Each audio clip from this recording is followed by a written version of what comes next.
maiiba ang tono ng inyong hapon today dahil sa ating live celebrity guest. Dahil ang ating live celebrity guest ay napaka-controversial dahil may mga kumalat silang pic sa isang pahayagan na ang dalawang miyembro nila ay halikan ganun chik-chikan.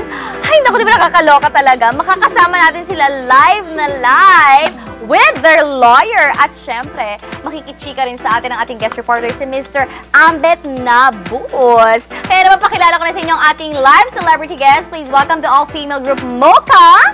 Mocha, Attorney Rado Di Malibon, and of course, Mr. Ambet Nabus. Diba? Chika-chika. Apat. Okay. Simulan na natin. How are you? How's life? Mabuti naman. Thank you for having us. Diba? Okay lang. Hi, attorney? Well, it's nice to be back at TV5. No? Nice to be back. I'm doing basketball sa PBA, but now I'm lawyering for Mocha. Talaga? Kumusta na ang kaso? Oo. Well, we filed a complaint for libel against the officers of Pinoy Parazzi, the tabloid which released or nag-publish ng mga private pictures ng mga miyembro ng grupo Mocha noong Friday sa Office of the Prosecutor sa Quezon City. So right now, we're awaiting kung kanino talaga yung prosecutor na actual na mag-handle ng kaso. We're also awaiting yung sagot, of course, ng mga inihabla namin from Pinoy Parazzi. Ano yung kasong final? Libel? Libel, which constitutes a isang pampublikong public imputation of malice na sinasabi ng mga lesbian daw itong mga Mocha girls. Hala. So, Pinoy Parazzi lang ang naglabas noon. Pinoy Parazzi lang. So, paano ba nakuha ng Pinoy Parazzi? Ano ba? Paano kumalat? Oo, paano nakuha ng Pinoy Parazzi? May mga friends ba kayo doon sa Pinoy Parazzi? Candidly, we're still doing a private investigation on that matter. That's why yung mga officer muna nung dyaryo ang aming inihabla.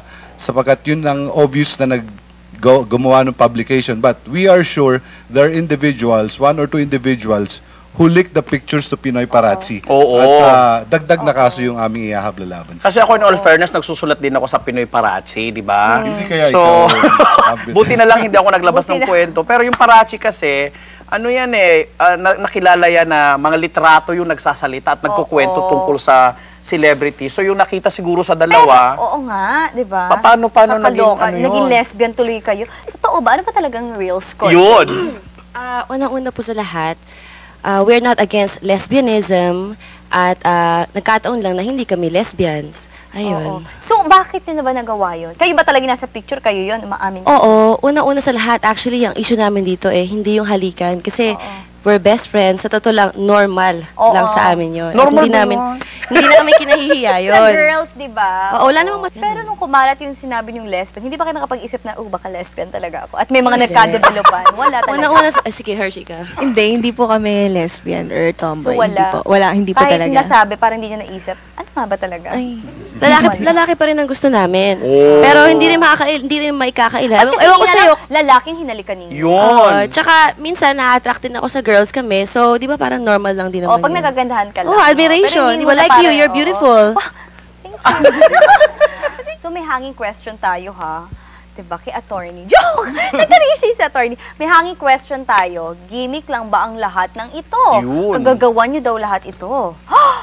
Gimmick lahat yan, di ba? Hanging yan, hanging question, hindi gimmick. Hanging question yan. Sasagutin po yan maya-maya mismo ng attorney ng Mocha at syempre ni Mocha at ni Hershey with our guest reporter, Ambet Nabus, guys. At pa rin ang inyong Juicy Thursday dahil kasama pa rin natin ang ating live celebrity guest, ang Mocha with their attorney, Attorney Rado Di Malibot, and of course, our guest reporter, si Ambet Nabus.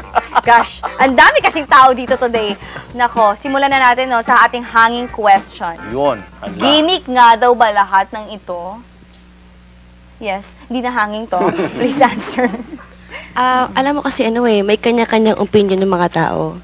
Basta kami, ginawa na namin yung tama, siniraan kami, kaya nag-file kami ng case. So hindi gimmick. Because we believe that's the best way to settle this. Hayaan mo na yung mga tao magsabi, gimmick.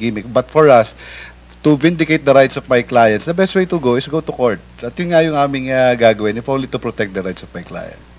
So, para Even maging legal. even if it's a gimmick, it's a very cruel gimmick and I would not allow my clients to be... Pwedeng magtanong, may segue ako dyan kasi napanood ko sa isang talk show yung editor ng Parazzi. May sinasabi siya na may mga hawak pa raw siyang litrato ninyo. Same occasions, kung ano man yung nangyayari na parang sabi pa nga, mas matitindi pa yata daw yung nakunan. So, anong masasabi niyo doon? Kung di ba naman naninira talaga yung Pinoy Parazzi na yun, di ba? Baka kayong balikan na nananakot naman ng Hindi kami freedom of natatakot. something Going to dyan. court is never a threat. You know, it's part of the legal process. Naku, ang hirap niyan, Alex. Oo Legal-legalan na ito. Oo nga, medyo na namamawis nga ako. Wala naman kasi kung alam sa ganyan, bumagsak nga ako sa ano. Diba? Yung sa, ano ba yun? Constitution ng Pilipinas. Question, paano, lasing ba kayo dito? Pardon may question na, pero bakit nila nagawang Oo. maghalikan? Sila ba'y under Or baka influence for fun. ng kung anong ano dyan? Kasi kaya po nangyari yun, minsan lang po kami mag-outing. Hindi naman, actually, pinalalapas outing nila na ito. private party yun. Hindi. Oo. Kami lang po yun, very intimate, very private na bonding, girl bonding. Tapos, syempre, meron kaming, syempre, nagre-relax kami, so may konting inuman, pero hindi po kami lasing noon. Aware po kami sa lahat ng... Wala rin. Paano kayo rin nakalabas, drugs. ano? Ha? Paano nakalabas kung talagang private party lang? O, nakuna, nagaganda ng mga shot eh. Oo. Ang lala, parang sinadya, may nag-stage or something. O, baka kinukunan nyo ba, tas nakuha sa inyo? Baka ganun, ano? Hindi namin kinukuhanan yun. Naku. So, ano ba, hindi ba ito masisettle na walang demandahan? Kailangan ba talaga ng i-demanda? Well, kasi, nung magsimula kami, wala naman kami naririnig sa kanila. Ang sinasabi lang ng Pinoy Parazzi, hayaan mo na silang magsalita. Mapapag-usapan ito. Subalit, wala naman kaming naririnig. In fact, ang huli pa naming narinig is maglalathala pa raw ng mga dagdag na larawan. So, maiba naman tayo, no, Mocha? Ano bang edge nyo? Anong edge nyo sa ibang grupo? Pwera na may lawyer kayo. Ano pang iba yung edge? Siguro dahil sa napagdaanan namin na ganito, masasabi ko na mas matibay kami ngayon at saka mas mapangahas na yung grupo. Mapangahas. Pangahas. Explain nga pangahas. Tumuto ka bang mapangahas? Oo, tumuto ka. Isa rin yun. At saka mapangahas sa lahat ng bagay na performance, tsaka wala na talagang limit. Kumbaga ngayon, kaya na namin gawin lahat dahil napagdaanan namin itong pagsubok na to. Thank you so much, Mr. Thank you. Ambet, Mocha, Attorney. Salamat. Yes, thank you so much. Would you like to invite your fans to mga upcoming gigs? Ayun, meron po kaming mga... Dito pa. Meron kaming Japan tour, magsisimula 3rd week of October. Wow. US tour, magsisimula po yan sa Guam. Sa December po yan. At meron po kami mga regular shows. Yeah, sa Mugen po, every Tuesday, Mugen Metro Walk. Tsaka po, every Thursday sa Hard Rock Makati. And Wednesday sa Blue Wave Macapagal. At meron po kaming website, www.mocha.com.ph. Okay, yun. Meron ka bang upcoming cases na gusto mong i-plug? Kung saan siya pwedeng kontakin, di ba? Kung sakali. Di ba? Si Ambet na lang ang magmamanage. Ay, ikaw, Kuya Ambet, baka meron ka mga... Ano ba? Parati po yung babasahin. Bulgar, Bandera, Daily Tribune, Pinoy Parazzi din, People's Balita, at saka pwede ako mag-plug ng show ko sa Yes, DZMM Teleradio po tuwing Sabado, 8 to 9 p.m. po yan. Yan. So, kayo, wala na kayong message talaga sa Pinoy Parazzi. That's it. Yun na yun. Naku, mga ka-fresh, di ba, nag-iinit talaga ang ating Juicy Thursday dahil sa mga controversial na talagang di ba? Hindi ko inakalang may mga ganong controversies ngayon. Naku, mga ka-fresh, tumutok na kayo dahil bukas, last day na ng week. But don't worry because it's still a Juicy Friday. I would like to thank Patience and Curve, Dr. Arlene Espino for my Invisalign, Stanford Accessories and Skechers. At mga ka-freshes, wag po kayong titigil sa pag-email sa amin ng inyong mga recos, mga requests. Keep on emailing us at juicy@tv5.com.ph. Please ha, go email lang kayo dyan. At mga ka-freshes, hindi pa kami natatapos sa Juicy Thursday nyo. Huwag kayong mag-alala dahil after nito, ang ending po natin, makikita po natin ang Mocha. Kakanta pa po sila. Kaya mga freshes, stay put, stay tuned, stay juicy! Please welcome Mocha!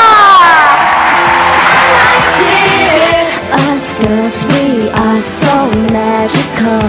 Soft skin, red lips, so kissable. Hard to resist, so touchable. Too good to deny it. Ain't no big deal, it's innocent.